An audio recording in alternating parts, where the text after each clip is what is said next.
What's happening, everybody? Jeff Lightsy Jr. here with the Ball Sports Network. Thank you guys for the continued support. Continue to hit the like, share, subscribe, and the notification bells. I upload videos every single day. Now we're going to preview the Eastern Conference Finals, the Boston Celtics and the historical organization, the historical franchise that they are, and the Miami Heat with a bunch of recent success, mostly because of Dwayne Wade. Obviously, LeBron James was there. Two totally different teams now. There's not Larry Bird and Paul Pierce's Celtics. This is not LeBron James, Dwayne Wade, Shaq and the Heat. This is the Jayson Tatum, Jaylen Brown, Marcus Smart-led Celtics, the Jimmy Butler and Pups, Tyler Hero, and Duncan Robinson and Bam Adebayo-led Miami Heat. And this is going to be a great one. A series that's full of young talent.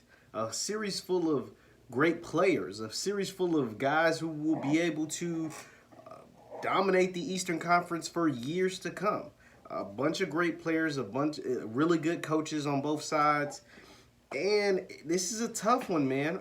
We just saw the Miami Heat do something a lot of people didn't think they were able to do. I mean, some people thought Milwaukee may or may not have been the best team in the East, but they didn't think the Miami Heat would beat them in the way they beat them. A dominant fashion, beating them in 5 games, really wasn't close in 3 of the games, and just like I said, a pure dominant fashion with the soon-to-be 2-time MVP over in Milwaukee. And then we saw Boston, in a slugfest of a 7-game series, taking out the defending champs and the Toronto Raptors. So both of these teams are against the odds, right? Like Miami, I think it was a 5 seed, and Boston was a 3 seed. So this is a rare Eastern Conference where there's no 1 or 2 seed in the matchup. And quite frankly, I can't. It's kind of crazy, and it's really going to be hard for me to decide who I think will win this series. But I'm going to do it by the end of this video. Simply because there's so many good matchups, right? Jimmy Butler, I think, is the best leader in this series. He's someone who just has this fight, this dog in him. Him and both Jay Crowder give the Heat, to me, an edge as far as like their edginess, grittiness, toughness over the Boston Celtics. I think Jay Crowder, led by Jay Crowder and Jimmy Butler, and then their coach Eric Spoelstra, who was once a video coordinator turned NBA coach and champion. He's got a Hall of Fame resume.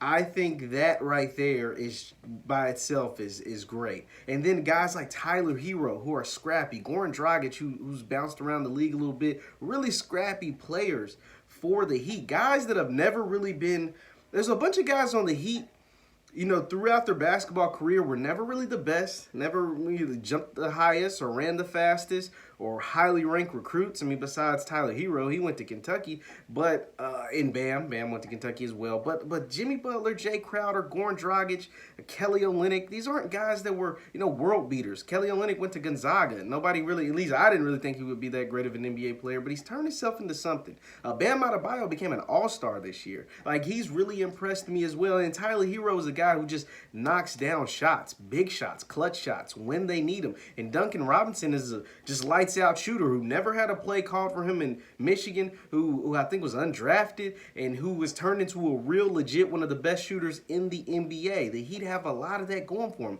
And then there's the Celtics, who have a bunch of guys who honestly were highly ranked recruits or been really good at basketball for a long time. Kemba Walker was a champion in college and never found success until he came to Boston. His first, 8 years were pretty much wasted with Michael Jordan's Charlotte Hornets. But Jayson Tatum was a McDonald's All-American. Jaylen Brown were McDonald's All-American and top 3 picks. And so these guys will pretty much have been ingratiated in basketball success up until this point. So it's a battle of alternate styles, right? Like, it's a battle of guys who got it out the mud and were gritty, and guys who've been great for a long time and now are doing what they were supposed to do, and guys who aren't supposed to be here. So this is what's so crazy about it.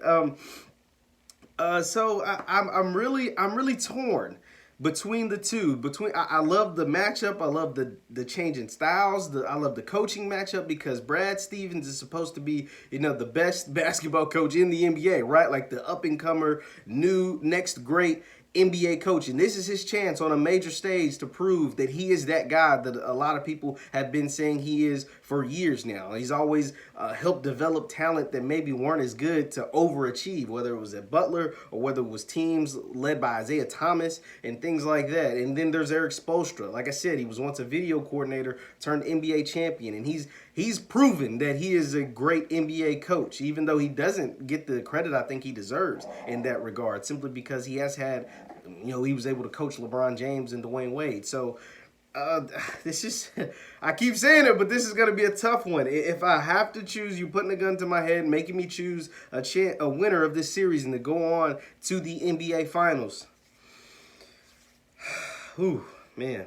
As a Lakers fan, as a resident Lakers fan, it pains me to say, I'm going with the Boston Celtics. I can't believe I did it. But I think the talent of Jayson Tatum, Jaylen Brown, Kemba Walker, and Marcus Smart will simply be too much for the Miami Heat in ways that Milwaukee wasn't. I think Miami is supremely talented. And this is a series that's going to go 7. It's going to be a coin flip in the 7th game. But in that 7th game, I think Jayson Tatum and his talent I think he's one of the next superstars in the NBA. And because of that, in combination with the surrounding cast that he has and the coach in Brad Stevens and the way they've been able to play in the playoffs thus far, I think this team has grown up a lot in these playoffs. I think this team has been really great in situations in playoffs past, and especially in this playoffs. This team had a 2-0 lead, squandered it, and still was able to win that series in 7 games over the defending champions who had the heart of a champion. And I think the Boston Celtics will beat the Miami Heat. It's not going to be easy. Jimmy's not going out without a fight. Tyler Hero, Coach Spoelstra, they're not going out without a fight. But I think Boston will simply prevail over the Heat in a 7-game series. That's my thoughts. Leave in the comments your thoughts. Who's going to win this Eastern Conference Finals? Miami or the Boston Celtics? Once again, my name is Jeff Lightsy Jr. at the Ball Sports Network. Thank you guys for watching. I'll see you next time.